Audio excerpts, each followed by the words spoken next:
Hello, my friends. Welcome to the metal shop. Today we're up in Mantown at the guitar workbench with my latest project. Got a Moscow Mule on the workbench too. Got to stay hydrated. Anyway, so I picked this project up. I bought the parts separately.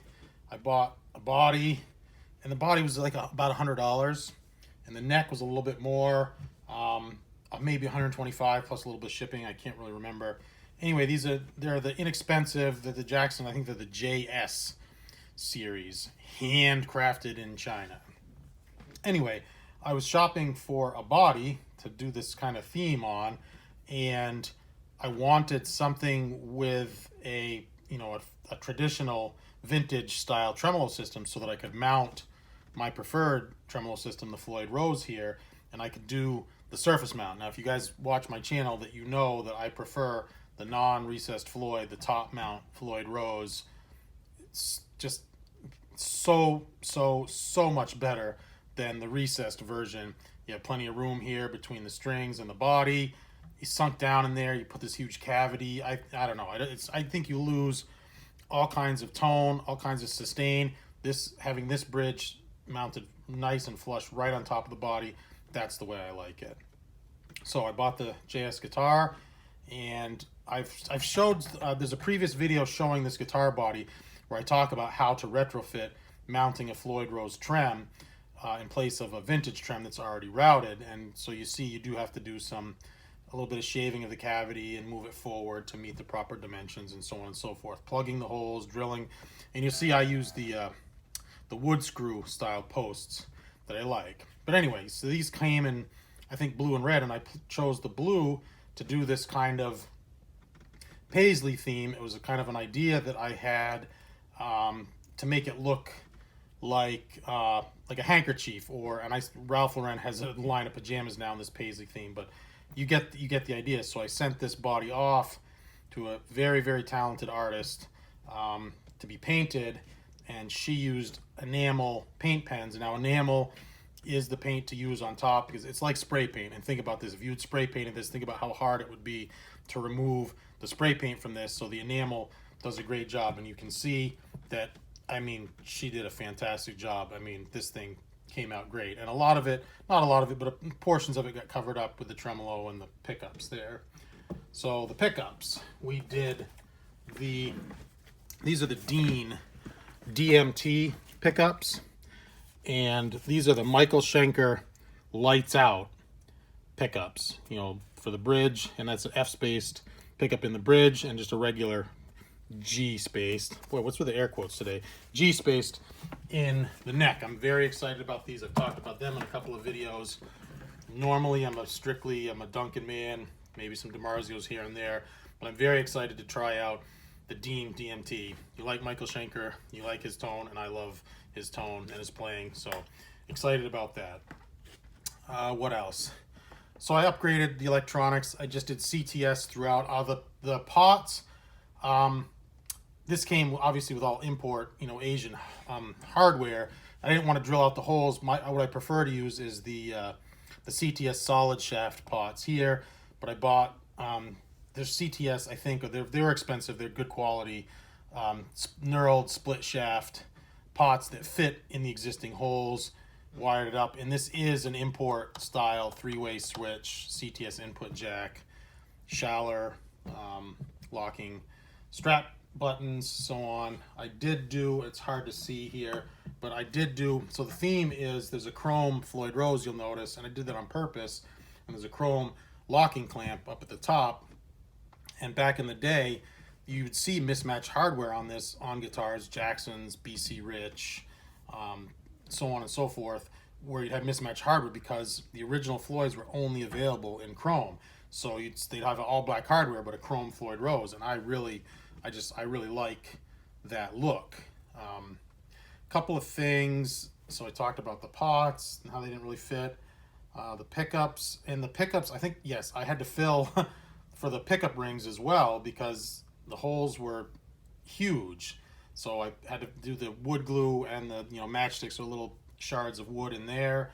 The clamp was mounted in the wrong spot, and I did an R4 because if you can see, this neck is bound, so you need the R4. And the R4 to me is, so the R3 is 1 11/16. The R5 is 1 3/4. The R4, it falls in between there. It's microns in between. Don't ask me. It's funny, Lee Garver at GMW sold me a neck, a really nice bird's eye maple neck, and he said it's a light 1 11/16 or a heavy 1 5/8.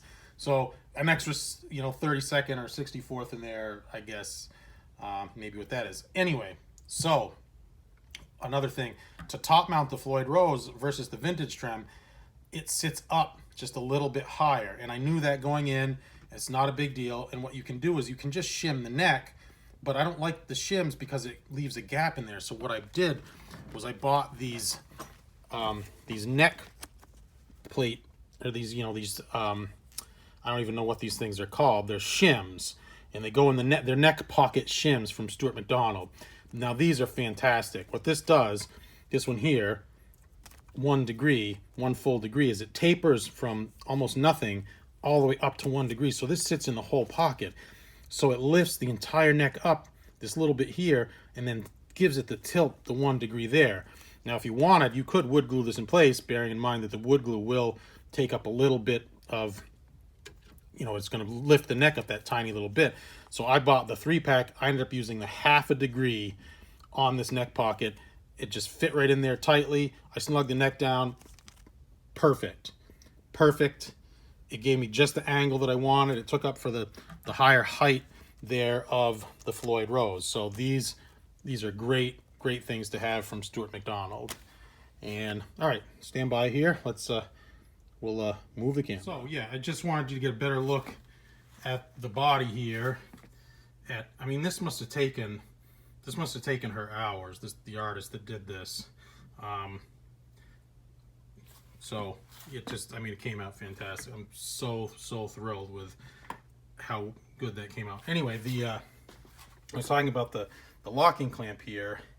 It was improperly drilled. No matter what I did, you put the screws in and it would pull it way off. So I had to fill the holes there and re-drill for the locking clamp. So there are a lot of challenges that you run into if you're going to use these, handcrafted, there I go with the air quotes again, these handcrafted in China bodies. But I've never owned a maple neck with the shark fins on it. I've always really liked the look here, and you can get them from Jackson from the custom shop, but most of the time it's on the imported guitars there.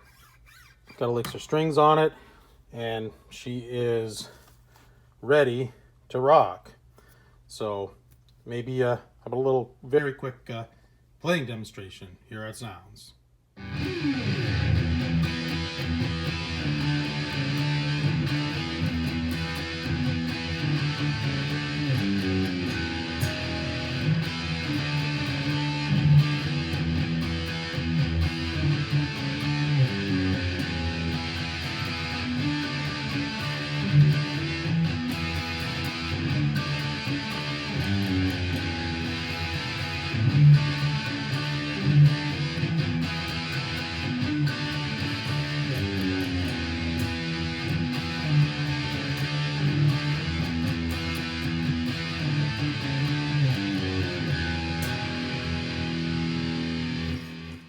I gotta be honest, it sounds a little muddy.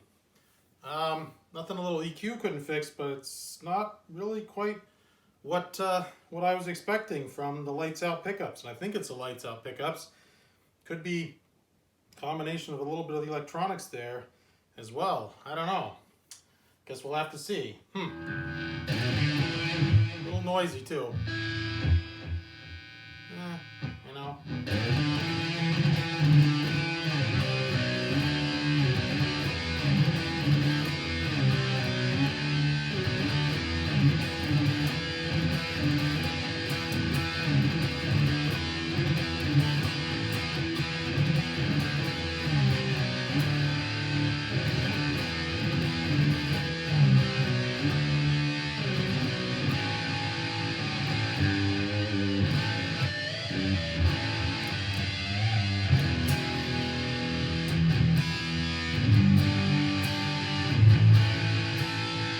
Needs